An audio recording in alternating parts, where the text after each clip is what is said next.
Fear. At times, it is the source of our separation. It can be what enhances our hate. However, in some instances, it creates a common foundation for us to understand each other, build a rapport, or gives your city-living cousin an excuse to put you in a sleeper hold of doom because one of your best friend's aging dogs happened to be walking at a snail's pace to greet the both of you. And I genuinely almost died. And don't get me wrong, growing up, everyone had a communal dog that was a runaway on-site target, but Tango was not it. He was the kindest dog, man. Anyways, good day my fellow likes-toes intolerant individuals. Hope your day has been well.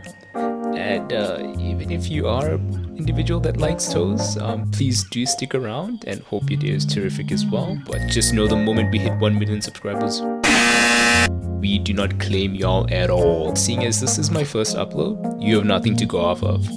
As an introduction, what I'll do is maybe start off by sharing some of my justifiable fears with you. And I'm certain at least one of them will be common amongst most of you.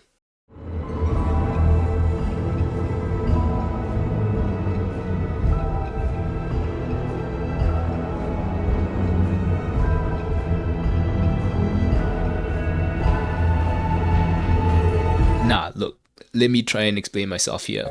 So notice how everything but the first two images share a theme of unpredictability.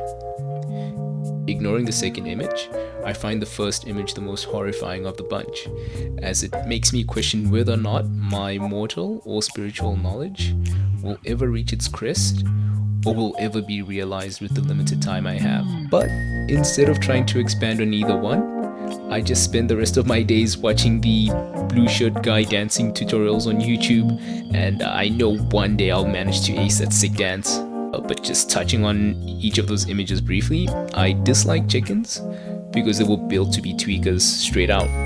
I dislike mimes because they purposefully teach themselves to tweak out, but with flair. I dislike statue people because their goal is to make others tweak out. And need I say more? Anything that twitches and tweaks out in an unpredictable manner, I hate, I despise, I dislike, I want nothing to do with it.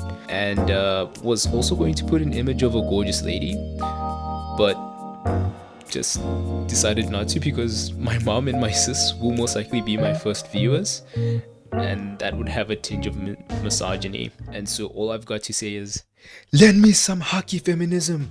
This is my intrapersonal misogyny we're dealing with. In short, my opening statement just claims that fear can at times be an effective catalyst for either building or bulldozing relationships. In my 23 years of age, my bad, as a pension qualifier, I have concluded that fear cannot be ultimately conquered or created. Much like the law of conservation of energy, only transferred to another form or subject, or pretty much just have its degrees modified.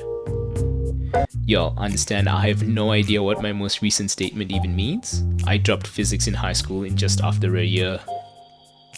What I mean to say is that fear, as abstract as it is pretty much constant.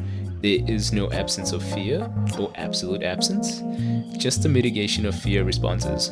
Pretty much only damage control basically. And at times it takes a single question to diminish all mitigation efforts and increase the scope of fear. Now, let's say you've just learned how to do a sick backflip, and some wrestling savant says, well, that was cool, but can you do a corkscrew shooting star press on the spot? That now brings in some questions. Why? Should I? Can I? Like, at my present power level, believe can manage to touch a pigeon and maybe touch a chicken with my pinky finger, but I am still some ways from where I'd want to be. And if somebody just asked me to go ahead and touch a shoe bill, I would put them in a sleeper hold because I absolutely refuse to touch the Balliniceps.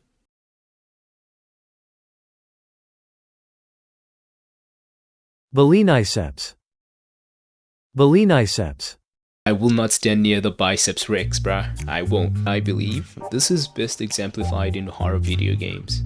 You are, with time as a player, able to identify pre-jump scare motifs or traces as a gamer, but the playable character / protagonist is oblivious to what is ahead.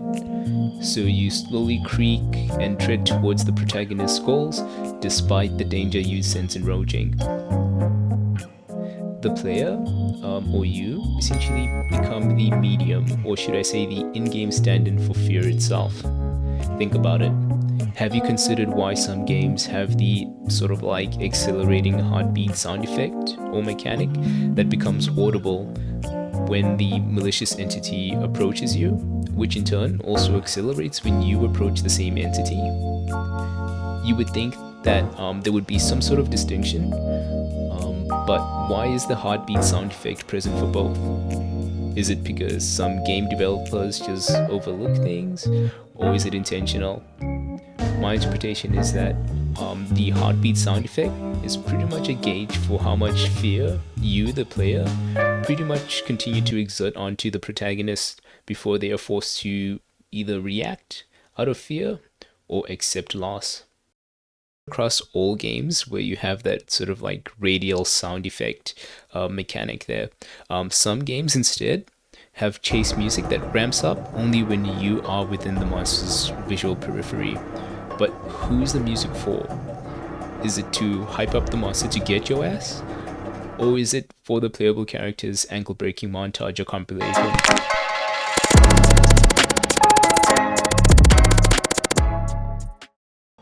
My answer is I think it might be both.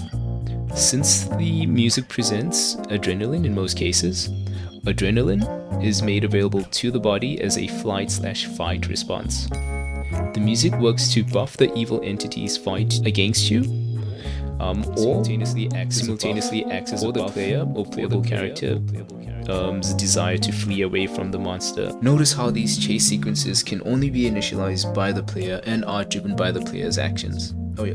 In short, the player is in the role as fear, or the process of fear, as you are the playable character's greatest obstacle as well as tool, and you pretty much are also a constant, since the player will need to be present to resume the game. Call me Reed Richards, the way I be reaching in fantastic fashion for conclusions.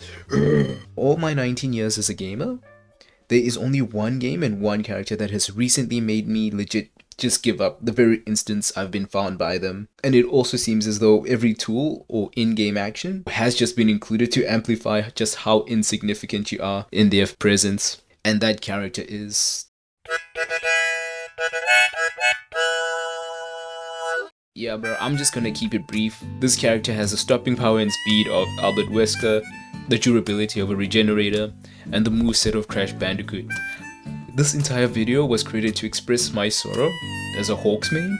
The fact is that in this Battle Royale game, as soon as this Deku spots me, it's no longer Battle Royale, bruh. I'm playing Duck Hunt. And when this guy's in the lobby, my character is the duck. I'm not Hawks, bruh, I'm Ducks. And I'm not gonna lie, bro lives up to his name. He's truly the street tier hunter in a game comprised of street tiers only. And to be fair, this character is pretty rare, which balances things out. Not a lot of people have them, or not a lot of players have them unlocked. But if they are in your match, much reps, like just put the controller down, just go pick up another hobby. What enhances my fear, or pretty much puts me in a state of despair, is the fact that I play in Asia servers, which are notoriously known to have demons. The general gaming rule of thumb is that if you see kanji, bruh, prepare to wake up in Jumanji. This does not mean that our fears remain potent forever, as with the support of trusted family, friends, and some angelic acquaintances, fears are seemingly miniaturized in the presence of its counterpart, love and security. If there is one takeaway from your time wasted watching this video, is that fear may be present at all times, but you are indeed equipped and have strengths to challenge its grasp over you. Because that is what it means to be human. To be born with an innately strong will, and to spend the rest of your days on this beautiful planet trying to exercise self-control. Only a small subset of people will struggle to understand this, and for those we call them Deku mains, and those stupid good-for-nothing. Local YouTuber hospitalised after desk machine revolts. Sources say it finally had enough of the roasts. And, the teleprompter reads, Fa fa, bur bur, rat-a-dun-dun, you're done. Anyways, I'm Samara. More news at 7.